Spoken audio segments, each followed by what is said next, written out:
everyone to the Seek, Go, Create podcast. This is your host, Tim Winders, and I am excited about today. I'm excited about all our interviews, but part of the goal of the interviews is to just talk to cool and interesting people and just turn on the mic and let people listen in. So today, and I'm going to read an exact introduction from the front of his book. I have Kevin Sandlin. And Kevin, you're laughing here. Kevin is a tech entrepreneur, husband to the girl who put a tack in his seat in the 6th grade, father of 2 kids adopted from Kazakhstan, and the founder of Pitch Practice, the longest running weekly meetup in the Atlanta startup community, and so much more. I'm reading that from the front of the book. We're going to discuss later. Practice your pitch. Kevin, hello there. How are you? I'm great, Tim. Thank you for having me.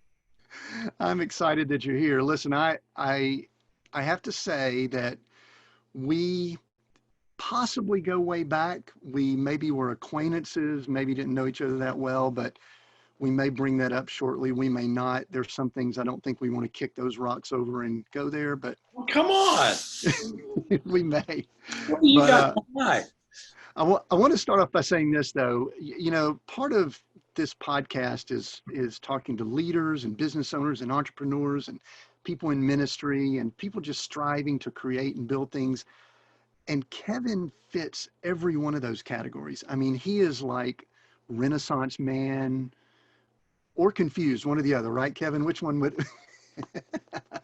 Yeah, I definitely don't fall into Renaissance man. Yeah. Okay. That doesn't apply. I'm a lot of things. I don't think that label applies.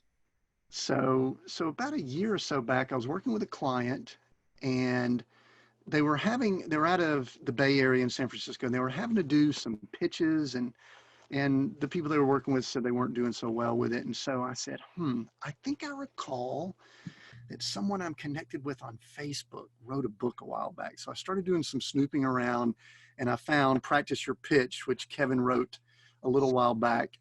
And we reached out, had a conversation, but I got the book then, read it, pulled some great points, helped the client. They've done very well. It wasn't exactly pure pitches, but in a little while, we're going to dive into this book because I believe, and I know Kevin believes, that someone who can pitch has value in society in many, many areas. And so we're going to go into that. But Kevin, before I go any farther, I'm going to kind of put you on the spot and make you give a pitch. What do you do? I'm glad I didn't know that was coming. Well, the classic line here is when, I'm here to solve a problem. So when my clients, whoever they are, wherever they come from, when they get to a point in their business that they got there through brute force and their network and who they know and what they built, kind of the friendly customers, when they get to a point where they've probably reached about $1 million in sales or so, and they don't have any way to reach that next audience, that's where I play. And what I solve is that problem of, okay, what content can you share that will attract a new audience? And most people don't know what content they have. They don't know how to create new content, and they don't know how to distribute that new content. And what I do is help them realize you do have content. Everybody does. It's just a matter of where it's coming from.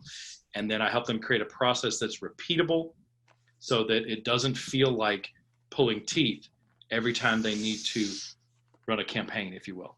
Or it should be a repeated process. Not only is it repeatable, but it is repeated weekly, daily. Every time, everything you do is creating content.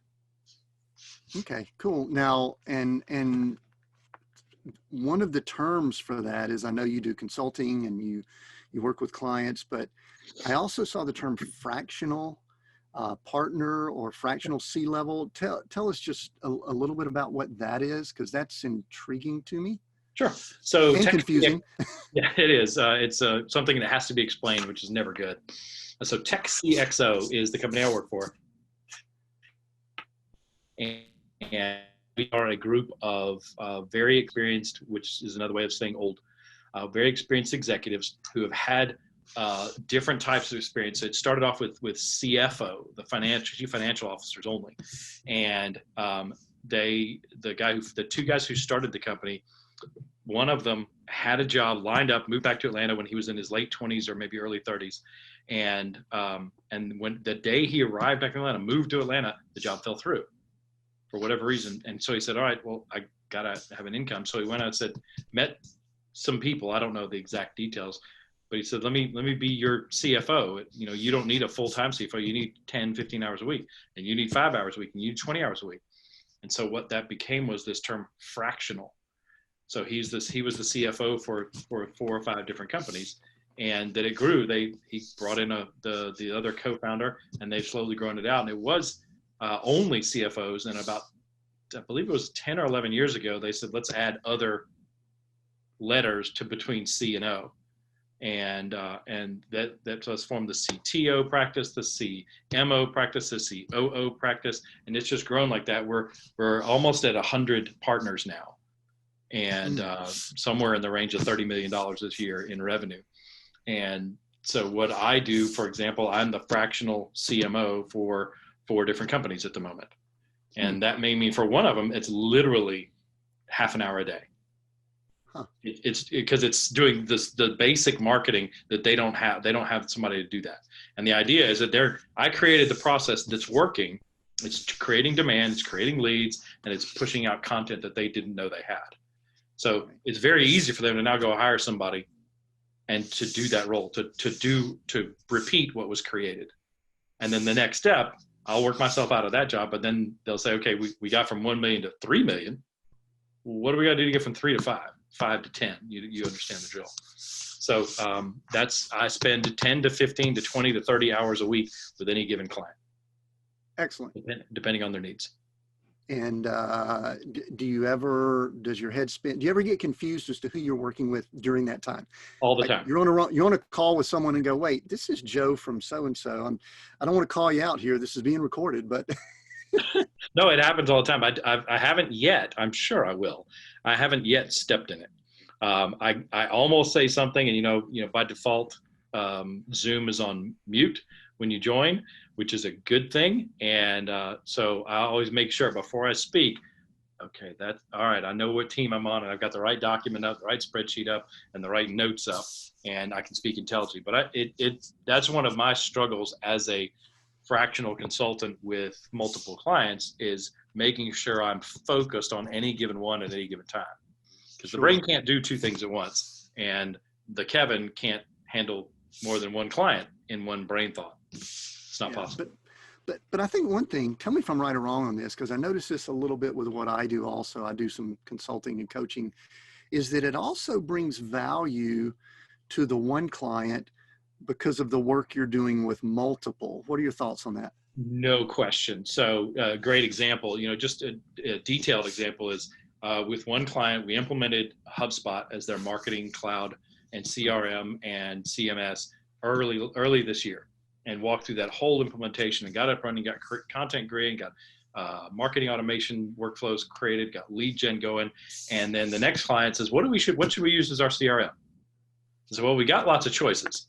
And I've worked with other ones, but I said, right now for what we are doing, I have no financial interest in it. It doesn't matter to me, but I know that HubSpot would work, and I know the steps involved. So there's not a learning curve.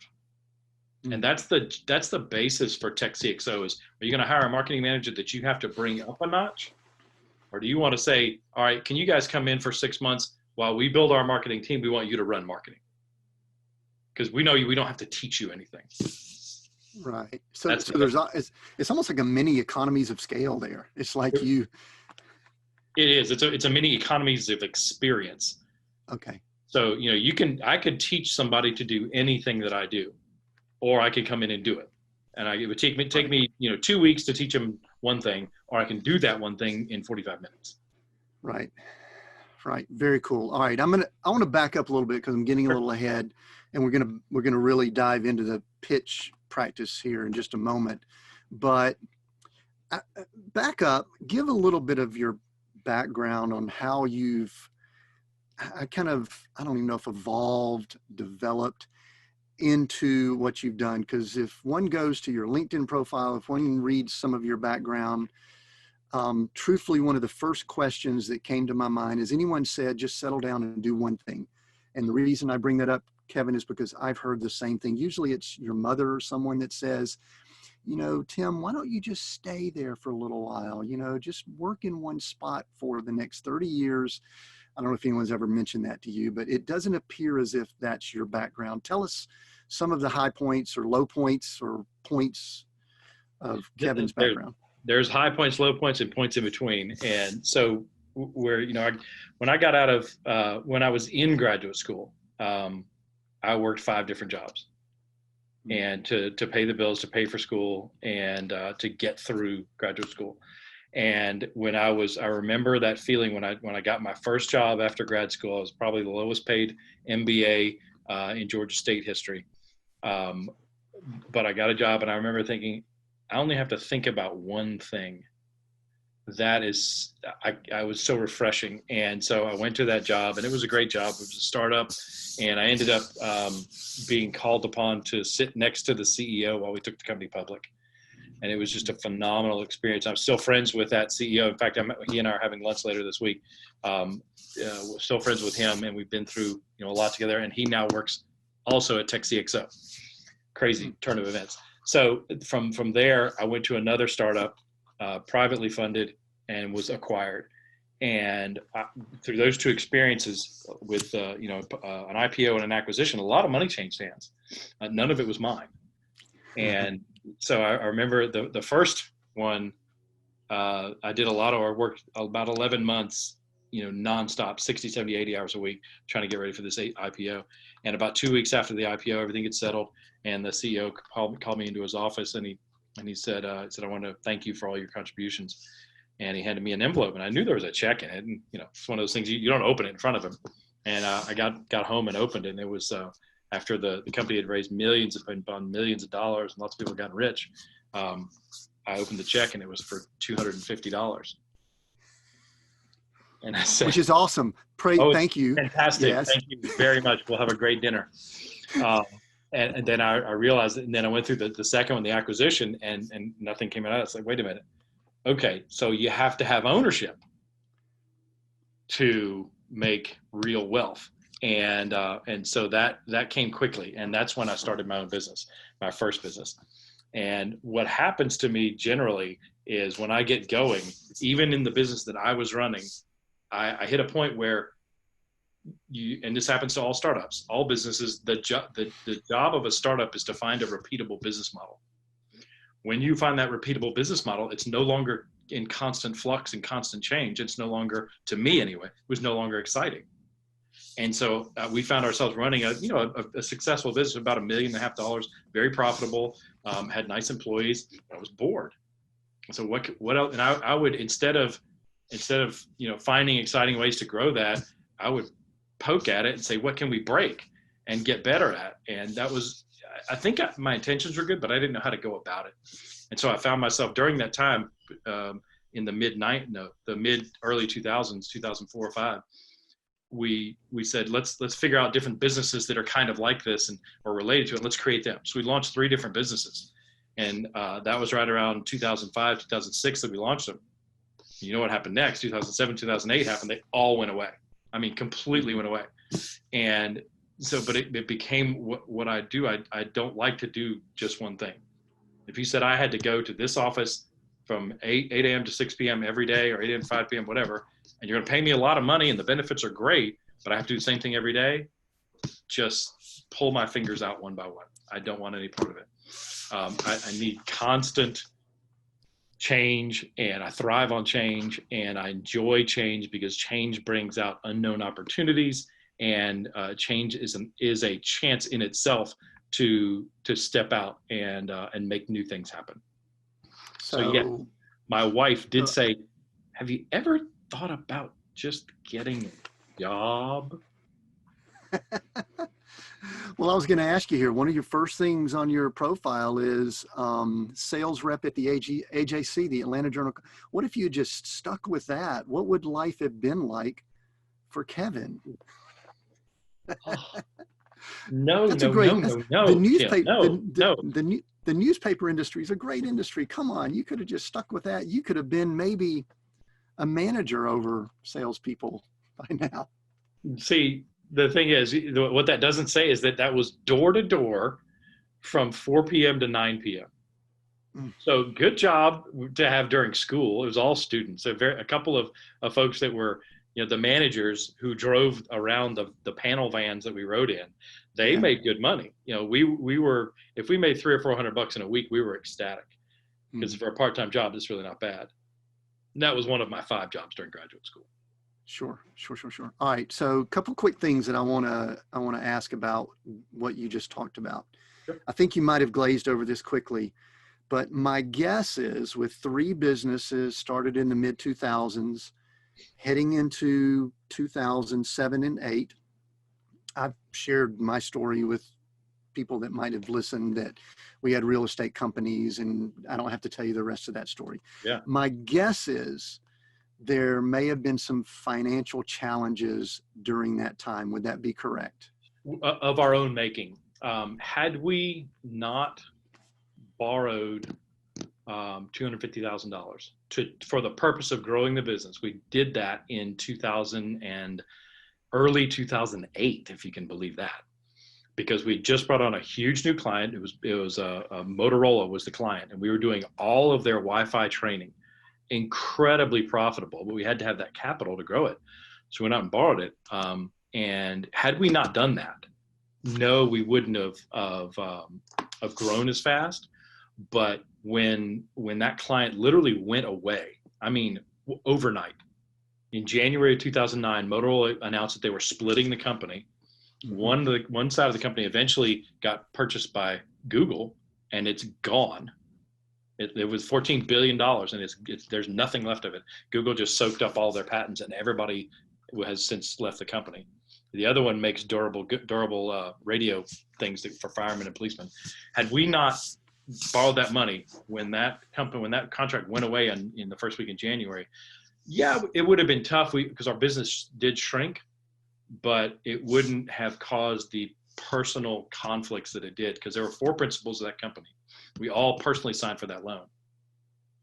And so when the company went away, that contract went away, and we had to pay back that loan, 2 of those 4 said, I'm not paying that back. And if you have any knowledge of contract law and borrowing, you personally signed for it, therefore I can come after you, or the bank can.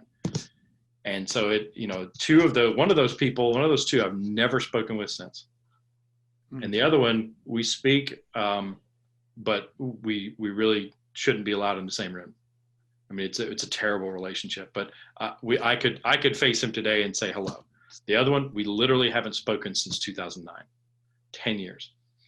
And so that caused about 6 or 8 months of unbelievable stress, trying to work out, okay, what's it going to take for you to agree to either pay back the loan or agree to sign over whatever. I went to the bank and I said, give it all to me. I'll take every bit of it, because I'm going to keep the company. I was the last man standing. Everybody else had left. Mm-hmm. And I somehow talked the bank into that. I really don't know how, but I ended up with all the debt, but I also had all their equity. They said, yeah, if I'll give you my equity if you take me off of that loan. And I did that. So that was the financial thorn in our sides that made it really, really, really bad. It was bad already, but that made it really bad. And after that, once we had that settled, and that was a known quantity, the company actually, we went from, I think we shrank by about 40. And then the following 2 years, 2010, 2011, we grew by another 50% each year, and ended up selling the company in 2012. But that was not good. 2009 was not a fun year. Right. It was horrible. And listen, I think anyone who's probably got a little bit of age on them that were in the workforce during that time, myself, others included, have similar stories during that time. I mean, and I think, one of the things we don't shy away on this podcast is talking about faith. I think sometimes we learn a lot about ourselves during those times. So what are some things that maybe you learned or didn't or would do differently, or just lessons learned? Too The many? easy one is don't borrow money. You That's a know, great one. Okay, we'll it make is. note of Yeah. that. Yeah. Don't Yes. borrow money, especially when it's, there's nothing tied to it. I mean, borrow money for a house. Yeah, that's acceptable because you have the house that you can, if the bank takes the house back and you're off the loan, okay, that's a miserable trade, but it's done. But when we're going to borrow money to grow a business, and it wasn't anything and we didn't have our heads up high enough to see what was coming. We weren't reading the Wall Street Journal. We were just heads down trying to have fun and grow a business, and we did not see 2008 coming. Did not see it at all. Interesting. So we were in the real estate business, coaching and training nationwide. I saw it coming, thought we were prepared, but we weren't prepared. Mm. So it was like we saw it, but still wasn't there. So anyway, that's cool. So you came through that well, not that many scars. What'd you learn about dealing with partners? What are some lessons about partnership? The problems with one of the partners, one of the four. First of all, there's of the three other ones. Like I mentioned, there's one I still haven't spoken to. One I have spoken to. We could see each other. The other one, we still get along great. I talk to him probably once, twice a month. And he went off and created a great business. But had I had what I didn't have during that time was a mentor, somebody that I could go and talk to say, who had done that before, 10, 15 years older, who had any experience in that kind of business or a small business area, would have been very helpful for him to say, have you thought about doing this? Or what if you did this? Just a sounding board. Because one of the biggest polarizing things was the communication between the four of us. I mean, one of the guys literally thought and presented to the group, thought that I was trying to force him out of the company. And nothing could have been further from the truth. It was just, he made this up in his mind.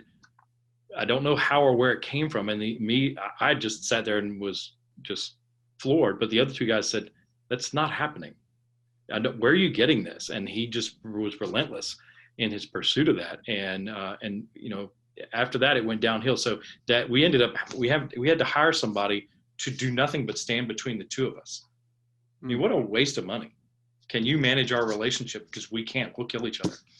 And so I think having a mentor anytime, from the good times and the bad, will help anyone make it through, because you're going to have these ups and downs.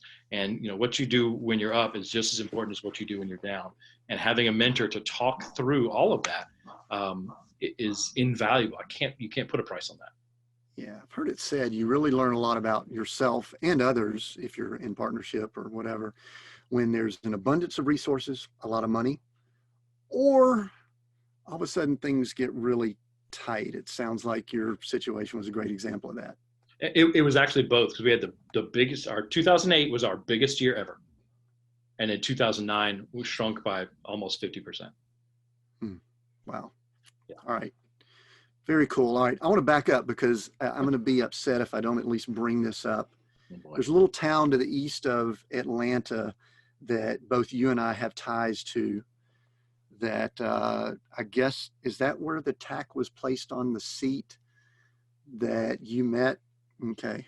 And I think you were a few years younger than me. I guess we knew of each other, but didn't probably connect much. Great little town, Conyers, Georgia. Did you grow up there? You grew up there, right? I lived there from age 5 through, my parents moved away while I was in college. So I was in, somewhere around 20-ish, 21, when, the home that I grew up in, they left, they moved out to California. So I lived there for, good 14, 15 years. Yeah. And I all think my formative years.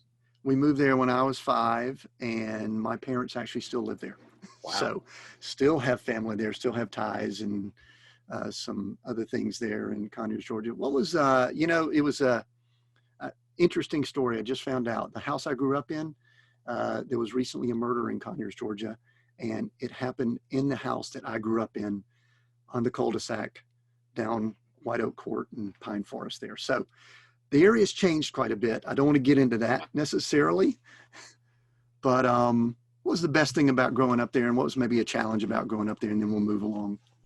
The best thing I think was just that it was a country town. It was not quite a cow town. Weren't a lot of farmers there, but it was a small town, and you knew where you stood in that town. And then the worst thing was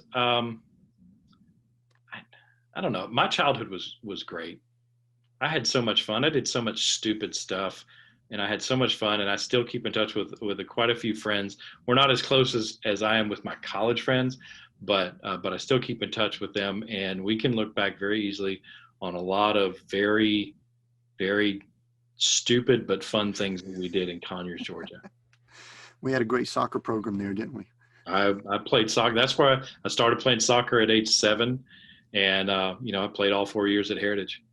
Yeah, excellent. And I think while we were there is kind of when the little town got swallowed up by Atlanta, and now it's not really a small town anymore. It's really Atlanta.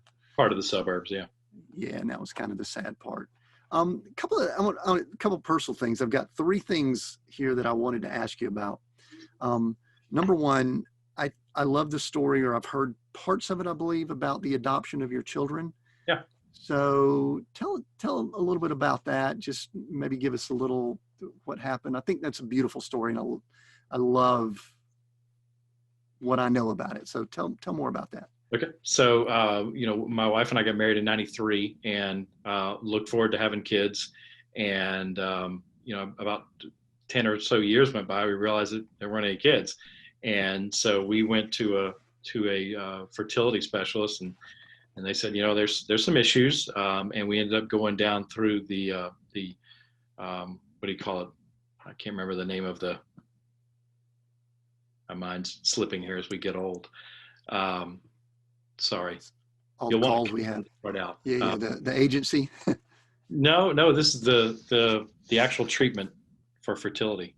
In vitro or? Yes, thank you. And we did in vitro, and it didn't work. And the doctor who, he said, you really got one shot at this, and we did everything, and it didn't work. And the doctor who delivered that message wasn't the best at delivering that message. And he basically said, well, this isn't going to work, and walked out. And so my wife's in a puddle on the floor, and, I'm in shock. And we met with our pastor shortly after that. And we had just started going back to Church of the Apostles in Atlanta. And we sat down with him. We said, we're a wreck. What do we do? And he said, well, it sounds to me, we told him all the story. It sounds to me like you've got 2 choices. He said, you can do that, because they said there's one more option, the nuclear option for in vitro. And they said, you can do that. And that was very expensive. And there's like maybe a 10% chance. He said, or you can adopt. And there's a 100% chance of that. And at that time, I was against it. I didn't want to raise someone else's children. That's what was in my brain. And then Angel was just cleaning out our dresser or something one day and found this pamphlet that a friend of ours, when we lived in Colorado for 3 years just prior to that, our friend had 3 kids of their own, but they went and adopted a little girl from Kazakhstan, a little blonde-headed girl from Kazakhstan. And she found that pamphlet. She said, would you consider it? And that's when God turned my heart, and I said, yeah, I think I would consider that. So we talked to them, and then we talked to their agency, and that's when God laid it on our hearts, and we said, yeah, we're going to go through with this. And at that moment, we became paperwork pregnant, and it was Father's Day of 2004. And over the next 13 months, what a journey. And paperwork and money, so expensive, and more paperwork, and a lot of heartbreak as we saw some things broke in the process, and some really serious looks at yourself. When you have a home study done, any idiot can be a dad, but you have to basically get an FBI probe to adopt, and we had to go through that. It was brutal. And so we did get through that, and then we came back. We spent 8 weeks in country in Kazakhstan in 2005, and that was at the the peak of the business that we've talked about. I left. And, I never know if this is a compliment to me or a slap at me, and it doesn't matter. But when I left, the company grew. So I was gone for 2 months, and the company grew during those 2 Yeah, months. we could probably dissect that, and we probably unfortunately know the answer, but Yeah. we don't want to state it, right? No, we're not going there. So, and during that, they had sent us a picture. They said, they give you what they call the referral, and they give you the picture of the child that you're going to adopt. And we were going in for 2, and they sent us a picture of 2 boys. And so we made copies of them. They're all over the refrigerator, all over computers, everything. And we got there, and we met these 2 boys, and one of them just wanted nothing to do with us. And wouldn't bond, and just it fought us at every turn. And we thought, what do we do here? And our adoption coordinator was a Russian lady, strong Russian lady, very straightforward. Just say no. And we said, how can we say no to the child that God has picked out for us? And she just was real matter of fact, you adopt another child. And we literally spent an entire night weeping over this decision. And our coordinator made it so, I don't know if the word business-like, but it was just, okay, then here's what we do. And she just walked us through it very clearly. And that was I don't know, I think it was a Tuesday morning. I really don't know. And we had to go in and tell the adoption director, the director of the baby home, that we were no longer going to pursue adoption with this child. And we're weeping as we say this. And as we're in that meeting, our adoption coordinator's husband, who they kind of work as a team, comes walking in, and he's holding hands with this little boy. And we just stood there, didn't think, and they're talking back and forth in Russian, going a million miles an hour. And we're just like, no idea what's happening to us. And at that moment, that morning only, for a few hours, that child that had brought in the room was available to adopt. Well, I thought it was a little boy because they had their hair cut real short. Turns out it's the little girl my daughter, who's just about to turn 18. And I took one look at her, and she looked up at me with these eyes it's the same. My wife has a picture of herself as a 4-year-old where she's looking up at you with just this, please, this innocent but playful. And that's what this little girl looked up at me like that. And we knew instantly, said, this is the girl. Sign us up. And so that was a emotionally traumatic 24, 48 hours. But the other end was, now we have this boy who we've been loved from day one, and he jumped on us for, I got to tell you that part. And now this girl who we just instantly fell in love with. But the boy, I'd skipped that part. When we met the first one, the boy who we eventually adopted, it's now William. We're in a room together, and they bring him in the room, and they say something in German, Russian, who knows what. And he comes running up to me, and he grabs me by the neck, and he's got a cold, and he's still all running. He says, "Papa." We just wept. I mean, it was incredible. But he hugged my neck and he said, "Papa," and he just turned 18. So 8 weeks later, we get home with these 2 kids, and they adapt like there's nothing to it. They take over the house, and we go back and we look at this video that someone had sent us that we had seen before we left. It's a video of their Christmas ceremony at the baby home. And they call it's not Christmas, they call it Father Freeze. It's Christmas, but it's a very different culture. And somebody had sent it to us because they said, I think this is the boy you're going to adopt. And he's in this crazy yellow banana looking outfit. He looks like something out of a cartoon. And it's definitely him. And we had watched it before. And when we watched it before we left, we were looking at it going, oh my gosh, that's him.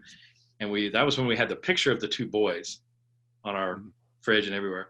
And we see the picture of the one boy that we eventually adopted holding hands and dancing with this little girl. Oh, how cool. It was that little girl that we adopted. That we didn't know. We saw in a video months before we left, and Angel breaks down weeping when she sees that video because she said, I want a girl so bad. And then fast forward a few months, that's the girl we brought home. So now we have this video of them long before we ever met them, of when they're like 2.5. Just Wow. incredible. That's beautiful. And now they're 18 and they're teenagers and everything that comes with that. So you're having fun. We won't discuss that in detail, but No. one thing we don't do on this podcast, Kevin, is we don't really shy away from the faith aspect of it. And I think one of the things you got a scripture, I think it might be on Twitter or something, Romans 1:16. I am not ashamed of the gospel of Christ, for it is the power of God unto salvation to everyone that believeth. What did God have to do with this process you just talked about with adoption? You mentioned him a couple of times. Gosh. God had to change my heart. Which is a big deal, right? For us, yeah. for us guys. Yep, pretty big deal. Did that very clearly. And that was not a painful process. It was just oh, okay, I can do that. Whereas yesterday I didn't want to. Only God can change our hearts. And then God had to provide the finances, because international adoption and travel. I mean, we stayed in a hotel for 56 days. And he provided almost down to the penny the exact amount of money we needed for that in one transaction. And then he had to walk us through saying no to the child that we thought he wanted us to adopt.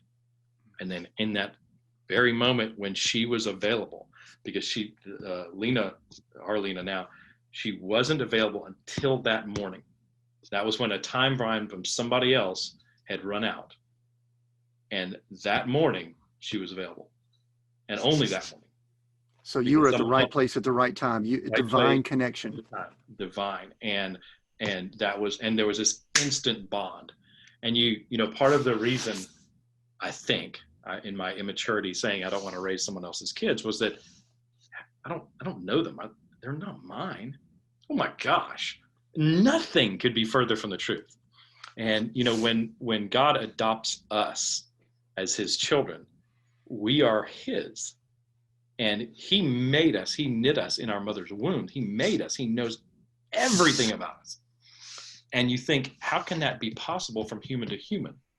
But I often forget that I adopted these kids because they're so much like us. And we bonded so well that it's often just, I don't ever think about it until it comes up. Oh, where were you born? Oh, God, that's right. We adopted. It's not something that's top of mind every day, but God had to work all that out, and he did. That's awesome. And thanks for sharing that. And my hope is that someone listening in, it'll be a blessing to them that obviously it was not necessarily an easy journey. Not very challenging, very difficult, probably tested a lot of areas in y'all's relationship. I guess you and Angel had a lot of discussions, we'll call it. Right? One way to put it, yeah. And then, the big faith picture. The cool thing is, to me, is that obviously those type things in life works that faith muscle so that muscle is now bigger, it's stronger, and it's prepared. And I love the analogy you said, God chose us and you chose these children. It's just adoption is the perfect metaphor for us being grafted in. It is. It is perfect. And I've used that a number of times in whether I'm giving my testimony or teaching a Sunday school or whatever. I've used that analogy of how you love someone so much, and how you discipline them and how you treat them, and all the things that you can say. Our relationship with God, when he adopts us as children, it's identical to what happens when we adopt a child. And it's staggering to think, when you think through that process of how God can work in both hearts. Yeah. Thank you for sharing that. I do have a question about faith and business. Do you have any struggles at all with your faith and then stepping into the business world, or your business world and your faith? And if not, how do you reconcile that? I know some people struggle with that. I don't have any trouble bringing it in. And that's why I put Romans 16 up there. And I get asked about it a lot. Because in the tech world, it's not always, shall we say, evangelical. In fact, sometimes it's quite atheistic and even antagonistic, if not worse, towards believers, because that's just the nature of that sector of the world. but there's a very strong contingent of believers within the tech world, specifically here in Atlanta. And so for a long time, I struggled with, when I was on my own, it was after I sold the company, and I was on my own trying to be a freelancer or a consultant or whatever you want to call it. And I struggled with it because I saw or felt like if I didn't say the right thing, I wouldn't get the gig. But God helped me overcome that, knowing that, okay, you just stand up for what you're supposed to stand up for, and I'll send you the gigs. And he did. Nice. Every time. Yeah. Yeah. And I think you may know, but my wife works for a Silicon Valley company, and I see a lot of what you're talking about. Yeah. And I think what it does is it galvanizes our belief system. We have to know what we believe. And if we do, then we can pitch it, right? So that's a good segue. That's a good segue into Practice Your Pitch. Great book that Kevin has. So we're gonna move into that here. Tell us the story of how this is a rapid segue, right? Tell us the story of how pitch practice started. What was it? What is it? And then I want to get into a few of the principles that are in your book as we wrap up today. So right after in 2012, I had sold the company that I started in 1999, and I jumped way too quick into creating another one. So I started another company and figured I assumed I had to raise some money because it was a B2C smartphone app that you don't scale that without money. And so I didn't know what I was doing. I'd never raised money. I'd started all those other businesses on a shoestring and bootstrapped them. So I didn't know what I was doing. I went down to this place, to the what's called ATDC down at Georgia Tech. It's the Georgia Tech incubator, and they offered a monthly meeting. They called it Pitch Gauntlet, and it was the 4 principals there from an organization called Venture Lab at Georgia Tech, very successful commercialization organization, and they would listen to your pitch and they would just beat you to death. I mean, they were professional about it, but they weren't nice, and it was good. It was what everybody needed. And I said, I need more of this. Can you guys do this more often? They said, no, it's once a month at 7 a.m. on a Tuesday, and in Midtown. And I lived in Roswell. I said, that's just crazy. And so I asked them if could you come do it sometime at Atlanta Tech Village, because I'd just become a member there. And they're like, we're at Georgia Tech. We're not doing anything. You want to come here? Come here. You don't. So I said, okay, would you mind if I did something like this up at Atlanta Tech Village? I said, we don't care. Do whatever you want. Your business. So I asked a bunch of everybody I knew and met at Atlanta Tech Village at the time. It was very, very small. They were in the building process.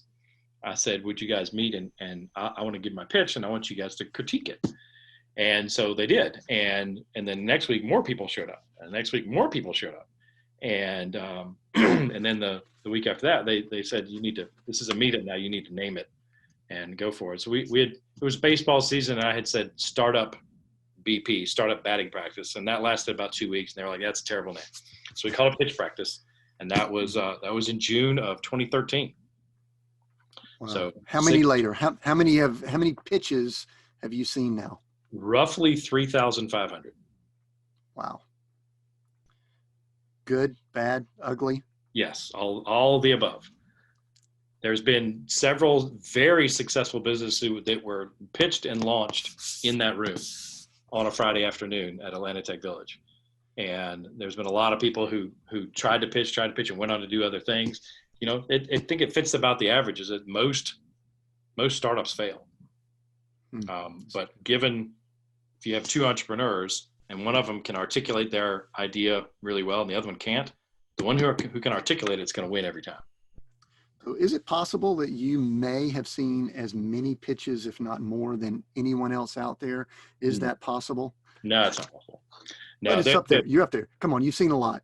I've seen thousands, but if you ask any of the folks from Y Combinator or Techstars, they've seen tens of thousands of pitches. Because they go through a process. Where they said, all right, we're scheduling all the pitches. We're going to hear 300 this week. And they'll do that over and over and over. And they've done it for years and years and years. And right. They have a different outcome, obviously. But I've helped numerous people get ready for a Y Combinator or a Techstars or whatever pitch. Sure. Sure, sure, sure. So now one comment, a couple things I want to pull from the book here. You make the statement here, everybody, and you repeat it, everybody is pitching all the time. There might be some people listening in going, I don't need to listen to this because I'm not in business. I'm not raising money. I'm not anything like that. Explain that statement. Nobody ever thinks about it, much less practices, but you should. Talk to us about that. All right, so let's go to the most base thing. Think about Tim Winters in high school. Did you just We don't walk need to up do to that. that girl and ask her to the prom or to Oh, homecoming? You man, went don't through go there, that Kevin. a million times in front of the mirror or talking to hey guys, when should I ask her? Dude, when should I ask her? Oh my gosh, should I ask her now? That's you. There's no question that's a pitch. And a very dear friend of mine, he's been married to his wife for, I think, 32 years now. And he will tell you that he married he said he outkicked his coverage by a long shot. And the other choice, he would tell you that she was dating, him and another guy. And the other guy is now a surgeon, a spinal surgeon, makes $900,000 a year. I said, why didn't she marry him? He said, salesmanship. It's a pitch. Well, I have to stop you here. You may not know this. You mentioned Georgia Tech earlier. I'm a Georgia Tech guy, graduate of Georgia Tech. And I pitched my future wife at the time, who was a Miss University of Georgia. So, we could dissect that in so many different ways. I'm sure you could too. I think you're a UGA fan. I'm not, but I did went and pick out the beauty there. And but that pitch, it was not an elevator pitch, by the way. It took me a year and a half. It was Right. love at first sight for me. Took about a year and a half for her to catch on. So there's probably a whole story there. So, all right. So definitely that. Any other example? I mean, we talked about faith earlier. How about people in ministry or sharing their faith? Well, if you're an evangelical, you have to, you're not going to walk somebody down the Roman road the first time you ever talk to them. So in the idea, let's back up a little bit. The idea behind the 30-second pitch is never close the sale. It's to advance the relationship. So think about that first time you approached Glory. And whatever you were pitching, it was something about you and me together. And then the next time, okay, you got the first date. Good job. That second, that's a pitch. And you're just trying to move the relationship forward. Now, at some point, there was a fairly big pitch that involved a ring. Mm-hmm. That's a pitch. And if you hadn't gone through that in your mind, well, we're not going to go into what I did, but my wife will gladly tell you that it wasn't the greatest moment of my life. Yeah. But every bit of that's a pitch. And the same thing for if you're sharing your faith, nobody cares what you know until they know how much you care. So they're not going to hear the gospel from you until you know them and they know you. Yeah. So the 30-second pitch is about moving the relationship a little bit at a time. Right. So it's, and I think one of the things you state in the book is it's like, you're not trying to get money. You're just looking to get to the next meeting or the next whatever, phone call, get the next video, meeting. whatever it is. Yeah.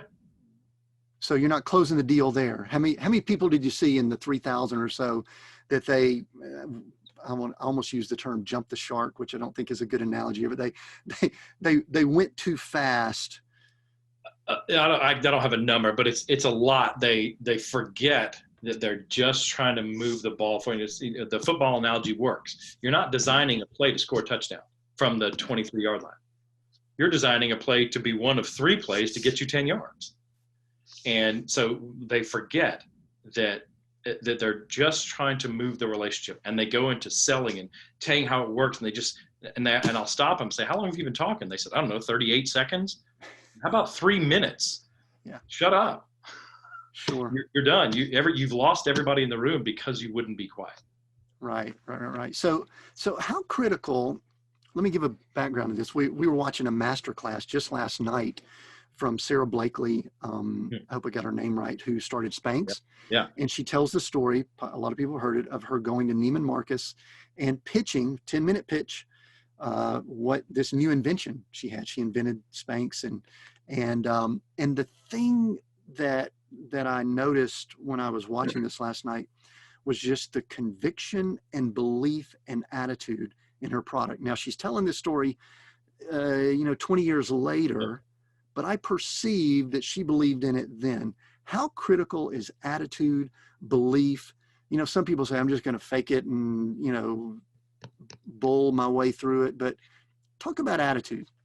There's a certain amount of that faking that you have to do because you're not always confident. But when you know, part of this goes back to the lean startup methodology. When you've identified a problem in the marketplace, whatever marketplace it is, and you validated that it's a problem, then you can have confidence in very clearly stating that problem. And that's the meat of the pitch. That's the heart of the pitch. Your solution doesn't matter. How you solve it is irrelevant. If you can say, I solved that problem with this kind of technology, you've got the next meeting. But it's that when confidence comes from knowledge and experience.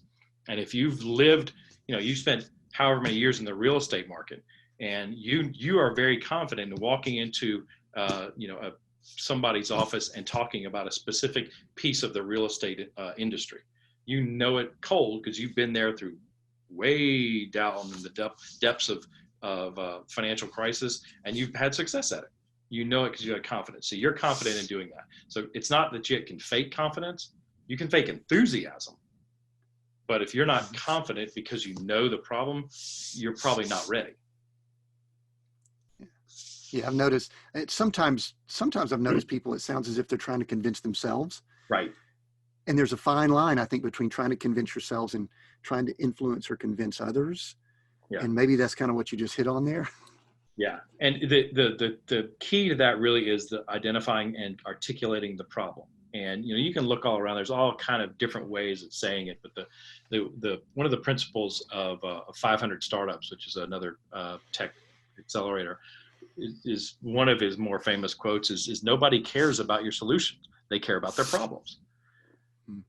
How you solve my problem, I don't care. If you can solve it, I'm good. I don't care how you do it. Tell me you can solve it, and articulate that to me in words that mean something to me. Yeah. It's too often One thing we that get caught up in our own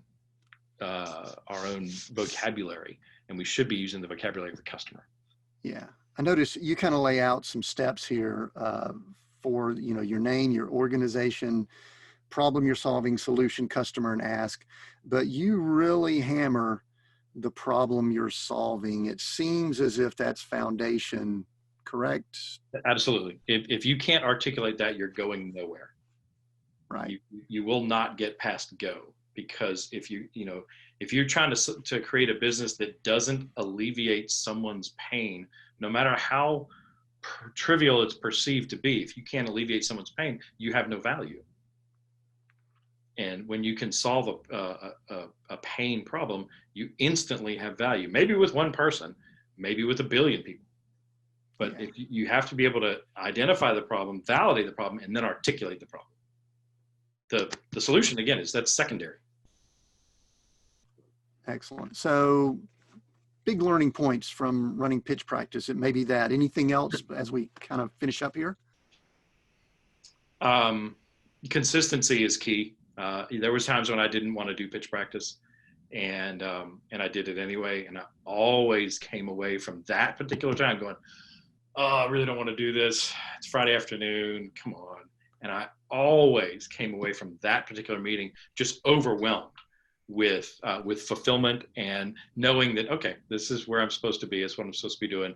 And I'm genuinely helping people who, you know, they can go and ask for advice, but there's not an environment where they can, you know, 20 or 30 of their peers that they don't know or give them advice and feedback that they would never otherwise get. Excellent. Very good. One thing we could go through a lot of things here. This book is packed with great information. I've actually ordered a physical copy and a digital copy off Amazon. I guess that's the best place for people to get it if they want to go get that book. Pretty sure it's the only place. Oh, well, there you go. That makes it very simple there. So anyway, Kevin, what's next for you? What's coming up? What are you excited about in the future? Any big plans, projects, anything else? Well, I've got two 18-year-old kids, and so we're in the pre-launch process. And as you've been through, that's an exciting prospect, daunting, and frustrating and a lot of other adjectives. But that's the big thing on the radar here at the Sandlin household is, is getting Well, excellent. teenagers launched into adulthood with some confidence that they can go forward. Yeah, that's when I think we all need to be praying for each other even more when we Amen. begin seeing those things coming up. So, hey, listen, the title of this, as we wrap up here, I'm going to ask you a question. I did not prep you for this. Title of this podcast is Seek, Go Create. There's a lot of background to that and things like that. Is there one of those words that kind of jumps out to you, and why more than others? Seek, Go, Create, as we wrap up here? Create is what jumps out at me. The businesses that I've launched and pitch practice itself, they were it's an enormous, I don't know, feeling of accomplishment when you create something that wasn't there before. It didn't exist, and you put it there. And I can look back at CWNP, the business we started back in 1990. It's still there. And pitch practice, as weird as it is, and as as free as it is, it's still there. 6.5 years later, no promotion, no nothing. I've tried to get out of it. People just keep showing up. It's still there. So creating something that wasn't there before, I think it's great. It's an enormous sense of accomplishment, but it's also something that that a lot of people don't take the time to do for a lot of good reasons, and a lot of reasons that might not stack up. But when they do it, you grow so much in that creation process, because now you can stand beside somebody and go, I've done that before. How can I help you? Wow, that's good. Yeah, I think we were created to create, and we just feel as we're doing that. So that is awesome. Kevin, we could keep talking. We've gone about 10, 12 minutes over what I would have wanted to, but thank you so much. Thank you for sharing. And I believe that many of the things you've said will be a blessing to people, especially even when we went into the business items, but especially the personal. I appreciate it very much. So thank you for that. I'm happy to be here, and I really appreciate the opportunity to catch up with you. Yeah, absolutely. We'll put down in the show notes ways that people can connect with you. I think you've shared that with our people and Sure. are open to it and can get the book. And I just want to thank everyone for listening in. I appreciate everyone listening to the Seek, Go, Create podcast. So until next time, signing off here.